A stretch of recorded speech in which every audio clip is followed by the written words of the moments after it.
श्रील प्रभुपाद की जय। तो आज है धनतेरस। तो थोड़ा सा धनतेरस के बारे में हम बताएंगे, आपको चर्चा करेंगे उसके बारे में, और फिर एक लीला बताऊंगी भगवान की, जो कार्तिक महीने में जो कथा का चल रहा है सीरीज, उसमें से। तो धनतेरस अर्थात त्रयोदशी, कार्तिक महीने का ये त्रयोदशी है, जो पहले पक्ष का। इसके बाद दूसरे पक्ष का त्रयोदशी आएगा, तो वो तो समाप्त होने के समय आएगा। अभी जो कृष्ण पक्ष का त्रयोदशी है वो है आज धनतेरस, और द्वादशी भी है, क्योंकि हम लोग सब ने उपवास किया था कल एकादशी का। आज सवेरे तोड़ा है। 12:35 से करीब करीब त्रयोदशी शुरू हो रहा है, और कल सुबह कुछ समय तक चलने वाला है त्रयोदशी। तो आज के दिन सब लोग बहुत, माता जी खासकर बहुत खुश होती हैं, कुछ ना कुछ खरीदने को मिलता है हमें। तो धनतेरस जो दिन है उसको लोग इसी संदर्भ में लेते हैं कि हमें कुछ खरीदना है। जैसे इस धनतेरस के दिन ऐसी बात नहीं है कि सिर्फ बर्तन और गहने खरीद सकते हैं, बल्कि फ्लैट, ज़मीन, ये सब भी खरीद सकते हैं। ये दिन जो है ये खरीदने का माना जाता है, इस दिन में खरीदना चाहिए। लेकिन ये धनतेरस जो स्टार्ट हुआ, कहाँ से स्टार्ट हुआ वो मैं आपको बता रही हूँ शॉर्ट में। जो समुद्र मंथन हुआ था देवताओं और असुरों के बीच में, तो समुद्र मंथन के बाद बहुत सारी चीज़ें धीरे धीरे धीरे धीरे प्रकट हुई थी। ठीक है। अंत में धन्वंतरी एक कलश लेकर आए थे, सोने का कलश, और उसमें था अमृत। तो वो उस अमृत को देवता और दानवों के बीच में बांटने के लिए लीला हुई। भगवान मोहिनी रूप लेकर अवतरित हुए और उसकी बहुत लंबी लीला हुई। तो वो पूरी लीला हम तो नहीं करने वाले हैं अभी, सिर्फ हम ये करने वाले हैं, या ये बताने वाली हूँ मैं कि त्रयोदशी जो आज है, इसी दिन धन्वंतरी एक देवता है, आयुर्वेद शास्त्र के देवता है, वो अमृत का कलश लेकर प्रकट हुए थे आज के ही दिन। ठीक है। और ये अंतिम चीज था जो समुद्र मंथन के समय निकला।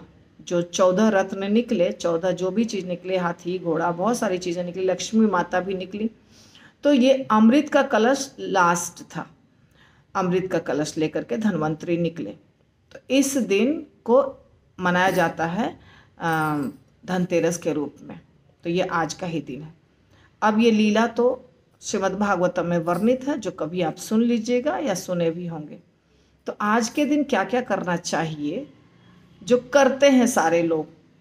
इस्कॉन के लोग तो अपना जो रेगुलर पूजा है वही करते हैं, पर जो बाकी लोग हैं जो अवसर के अनुसार पूजा करते हैं, कि आज गणपति है तो गणेश जी की पूजा,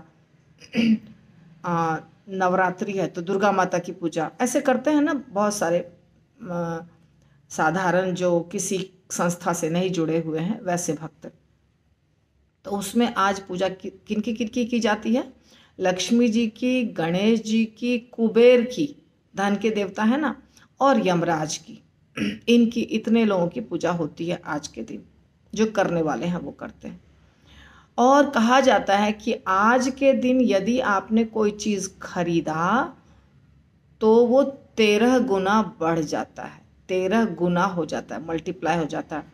चल या अचल संपत्ति जो भी आप खरीदते हैं, गाड़ी वगैरह भी आज के दिन लोग खरीदते हैं। ठीक है।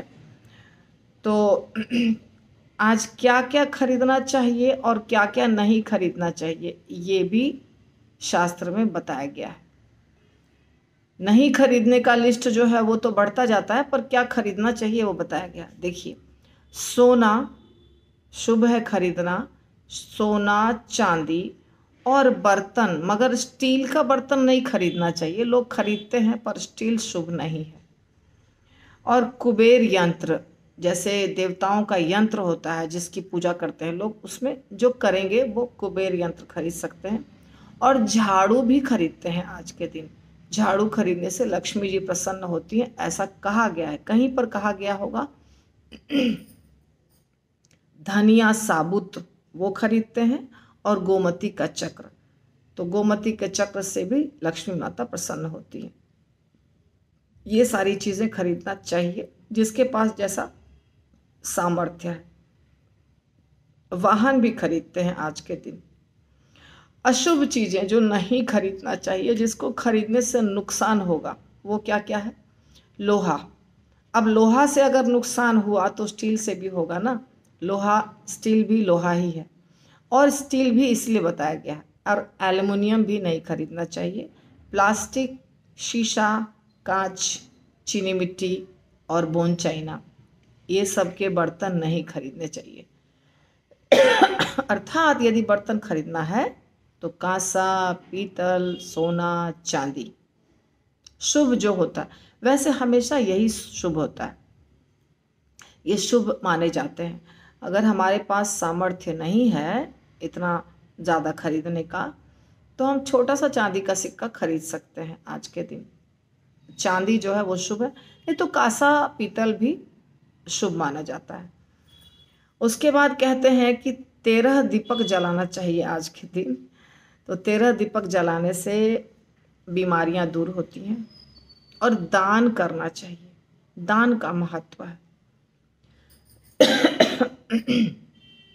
सूर्यास्त के पहले दान करना चाहिए, सूर्यास्त के बाद नहीं। सूर्यास्त के पहले दान करना चाहिए। और बहुत सारी चीज़ें दान कर सकते हैं, लेकिन कुछ चीज़ें ऐसी हैं जो दान नहीं करना चाहिए। जैसे सफ़ेद कपड़ा, चावल, चीनी इत्यादि दान नहीं करना चाहिए, कुछ नुकसान होता है इससे। और पशुओं की पूजा करनी चाहिए। तो पशुओं में हम गौ माता की पूजा करेंगे, ऐसा नहीं कि कोई भी पशु की पूजा कर सकते हैं। तो पशुओं की पूजा करने से भी अच्छा होता है। अब ये सब जो मैंने आपको बताया,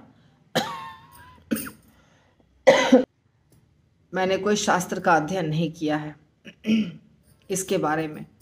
हाँ, समुद्र मंथन का अध्ययन किया है, धन्वंतरी जी प्रकट होते हैं इसका अध्ययन किया है। ये सब श्रीमद् भागवतम में लिखा गया है। बाकी जो चीज़ें हैं ये सब आपको नेट पे मिल जाएगा, मैंने सिर्फ वहाँ से लेके आपको बता दिया है। इसलिए इसमें कुछ गलत सही होगा तो मैं कुछ नहीं जानती हूँ इसके बारे में। साधारण नॉलेज जो है वो ये है, इतनी सी बात है कि सोना शुभ होता है, चांदी शुभ होता है, कांसा पीतल भी शुभ होता है। इसलिए पूजा के सामग्री में इन्हीं मेटल्स के प्रयोग होते हैं, इन्हीं के बर्तन होने चाहिए। प्लास्टिक शुभ चीज़ नहीं है। कांच भी कुछ अच्छी चीज़ नहीं है। और एल्युमिनियम इत्यादि भी अच्छी चीज़ नहीं है। तो ये सब चीज़ क्यों खरीदें ना आज के दिन। तो इसलिए, और दान हमेशा हर शुभ तिथि को दान करना अच्छा माना जाता है, तो दान कर सकते हैं। तो इस प्रकार ये आपका आज मैंने थोड़ा सा धनतेरस के बारे में बताया, और बाकी तो मुझे ज़्यादा इसका ज्ञान नहीं है। और आज मैं आपको एक लीला बताने वाली हूँ